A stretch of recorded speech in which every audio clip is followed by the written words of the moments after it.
varias manifestaciones distintas, sindrómicas, no tienen ninguna alteración y muchas veces existe la preocupación en los familiares, bueno, esto puede transmitirlo a otro hijo, etcétera.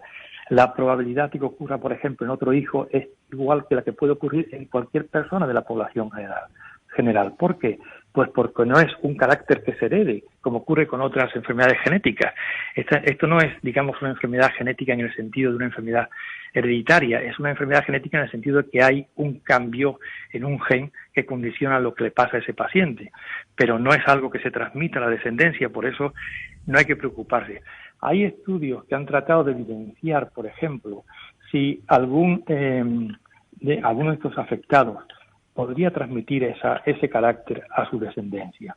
En la mayor parte de las mutaciones distintivas, digamos, casi el 99%, no se han encontrado mutaciones en lo que se llaman las células germinales. Las células germinales son las que dan lugar a una descendencia, ¿no? Como puede ser, por ejemplo, pues un óvulo o un espermatozoide. No se han encontrado. Sin embargo, solo hay 3 casos que yo conozca descritos en los que sí ha habido lo que se llaman mutaciones germinales de novo, es decir, nuevas mutaciones germinales. Pero son mutaciones que ocurren en individuos en los que esa mutación, en lugar de aparecer en unas células del embrión, cuando ya el embrión tiene muchas células y se está desarrollando, ocurre en el óvulo, ocurre en el espermatozoide o en el cigote, es decir, el óvulo fecundado por el espermatozoide.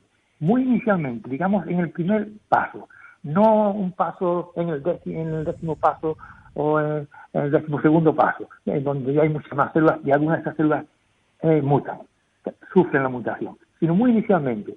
Y en este caso, prácticamente todas las células, si ese embrión sobrevive, tendrían esa mutación. Y en este caso podría considerarse la posibilidad de que pudiese ser heredado, una posibilidad que se considera del 50%. ¿Por qué? Pues porque tendría que darse el caso de que uno de los 2 cromosomas que se hereda de uno del progenitor que estuviese afectado, pues pudiese estar afectado. Pero tendría que ser que estuviese afectado el cromosoma del espermatozoide o el cromosoma del óvulo o del espermatozoide del padre o el óvulo de la madre. Y eso es una coincidencia que se calcula estadísticamente que podría ocurrir en el 50% de esos individuos que tuviesen esa mutación, digamos, de nuevo germinal, y que por lo tanto todas las células de su organismo pudiesen estar afectadas. Entonces, que se pudiese dar en el mosaicismo, es decir, en esa posible presencia de una mutación en algunas células del organismo, pues igual que puede ocurrir en las células de la piel o de un vaso sanguíneo, también se podría dar en las células de un ovario, por ejemplo, o en las células, en los espermatozoides. Pero esa probabilidad se considera que podría ser alrededor del 1% y prácticamente muy baja, un poco más elevada que la que podría darse en la población general, que estas enfermedades son raras, pero no se puede descartar esa posibilidad, pero no se conoce que se haya llegado nunca hasta donde yo sé. Podemos afirmar que los padres del afectado no tienen por qué tener nada significativo. Podemos afirmar que la afectación en familiares cercanos o lejanos tampoco. En la descendencia de un afectado no existen evidencias de transmisión vertical. Y, profesor, ¿cuándo sería necesario o aconsejable, no necesario, aconsejable hacer un consejo genético? Mire, ya les decía que el riesgo de consejo que tiene esta enfermedad en cuanto a herencia es prácticamente nulo, que no es que no está aumentado el riesgo y que sería el mismo riesgo que se podría encontrar en la población general. Otra cosa es, si usted me pregunta si convendría hacer un diagnóstico prenatal, sí. Es decir, un embarazo de una persona que, pues, quiere asegurarse de que no ha existido precisamente un mosaicismo en las células, digamos, germinales, espermatozoides o óvulos de unos individuos afectos y que igual que tienen una alteración en la piel, también la pudiesen tener en el espermatozoide o en el óvulo. Y entonces, bueno, uno de esos va a procrear, va a tener hay una gestación, y entonces, bueno, quiero asegurarme al 100% de que no hay problema. Bueno, pues lo único que se podría hacer es una prueba prenatal, pero que en general, así, de entrada, no está recomendada.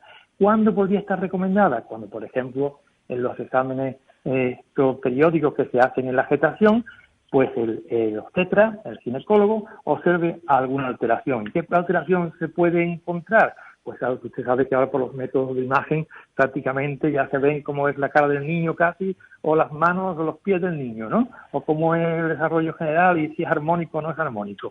Pues con esos métodos de imagen se puede ver un sobrecrecimiento del feto, un agrandamiento del encéfalo, que no esté condicionado por una alteración, por ejemplo, hormonal, como puede ser una diabetes o un hiperinsulinismo.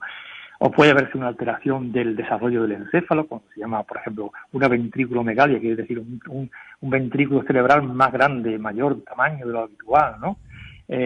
Una asimetría de alguna extremidad, porque estas manifestaciones también a veces afectan a las extremidades, el desarrollo de las extremidades.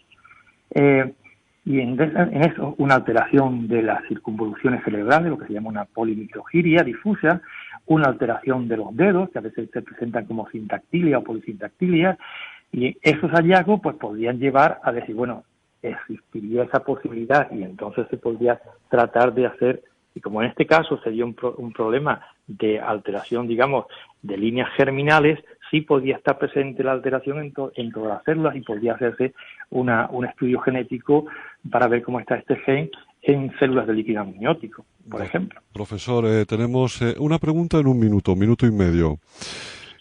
La siguiente pregunta yo creo es el devenir natural. ¿Cuándo podría estar recomendado hacer un diagnóstico genético para detectar mutaciones en el gen?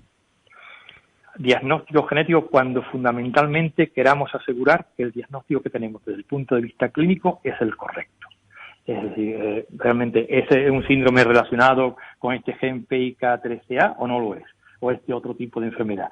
El problema que tiene esto, que no es excluyente, es decir, el diagnóstico clínico se puede corroborar con el estudio de ese gen y el hallazgo de esas mutaciones, pero si no lo encontramos, como hemos dicho que es un mosaicismo y entonces solamente algunas células de un tejido están afectadas, podemos tener la mala casualidad, la mala suerte de que las células que hemos cogido para estudiar en el laboratorio no tengan esa mutación. Entonces, la ausencia de mutación no excluye, la presencia confirma. Esa es la regla que tenemos que tener. Pero que en general, como le decía antes, esto no es algo hereditario, no hay que preocuparse por el resto de otros, de la descendencia que pueda tener una familia que haya tenido el caso de tener un descendiente de este tipo, pero porque es una cosa que ha ocurrido después, durante el desarrollo embrionario, y que ha dado lugar a esa alteración en varios tejidos. Profesor, ha sido un placer. La verdad es que da gusto hablar con personas como ustedes porque tienen una capacidad intelectual y un conocimiento extraordinario. Yo siempre defiendo que tenemos muchas dificultades en este país a nivel de sanidad, pero tenemos un elenco de profesionales realmente envidiable. Un abrazo y muchísimas gracias por su labor. Muchísimas gracias por sus palabras. Muy buenas tardes. Un abrazo. Adiós.